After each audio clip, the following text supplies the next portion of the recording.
New this morning, for the past 26 years, the mission of the Sanford Health Foundation's fundraiser, the Great American Bike Race, commonly known as GABR, was to help kids and young adults across central and western North Dakota with cerebral palsy and other childhood onset conditions affecting development. And the mission, however, changed this year, and I'll explain how the organization's mission to help more kids is making life much more challenging for other families across the region. It's astronomical, and it's not all covered. Shonda Arith knows just how astronomical the cost of raising a child with special needs can be, as she has triplets of her own and two have cerebral palsy. And I don't know that people understand that the expenses associated with raising a child with a neurological condition. Since its inception in 1997, GABR has helped thousands of families pay for services or purchase expensive equipment such as wheelchairs, communication devices, bath chairs, and other items often not covered or partially covered by insurance. Families could qualify for up to $20,000 a year in assistance from GABR, but the mission changed this year, and that dollar amount was dropped from $20,000 to $1,500 per individual per year. Sarah Haugen is the executive director of the Sanford Health Foundation. She says in addition to a survey sent to thousands of Sanford Health Foundation and GABR donors stating where they prefer the money to go, the pandemic was also part of the reason the Sanford Health Foundation decided to reevaluate the mission of GABR. What happened during the pandemic is our fundraising efforts drastically declined. We went from raising $400,000 per year to $200,000. And not knowing how many people would continue to apply, our committee had to make some really tough decisions to make sure that we had the dollars we needed to help as many families as we possibly could.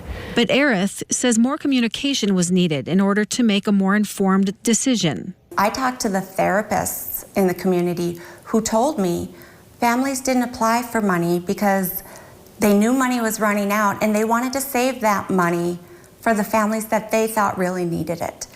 But when you send the message that we're going to run out of money, people do start protecting it. Corey Mayer was asked to resign from GABR due to her involvement with a new fundraising group called Capable. For 19 years, she volunteered for GABR in multiple roles, including the disbursement committee. She says there were many frustrations over how the decisions were made to make such drastic changes to GABR. We weren't given an opportunity as a committee to voice our opinion or to raise concerns about what this could look like for the families and children that were receiving funds. Nearly $400,000 remains in the GABR fund from fundraising efforts prior to the mission changing. While families have until the end of the year to apply for up to $12,000 under the original GABR mission, they hope programs like Capable come to fruition or other programs step up to help with vitally important resources to help kids thrive. What is a parent to do? I mean, take out a second mortgage on your home,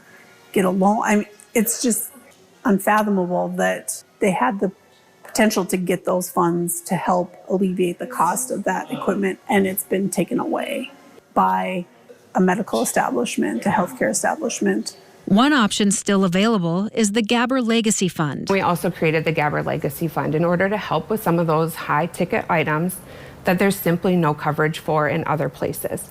Things like the expensive equipment, wheelchairs and things like that, home and vehicle modifications specifically. Mayor says that's still not enough to help all of the families in need. That only helps 5 families if they request the $10,000, and it's up to $50,000, which means that they can make the decision as to how much goes into the legacy fund. Haugen says there are, however, other resources throughout the region. If you're on a waiver, or there's other community partners who help with funding like this.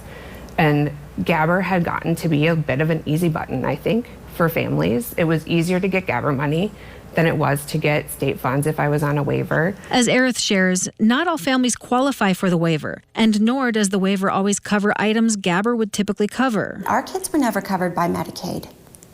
So all of the surgeries, all of the equipment, sometimes there aren't other options. And while Haugen says there are other community partners who help with funding like GABR, Arith says it's not what one might think. We haven't found one with this mission that helps pay for these things. As difficult as it was to change the mission in order to help more kids, Haugen says these changes were necessary. The large picture is that we have thousands of kids who come to us every single day for so many different reasons.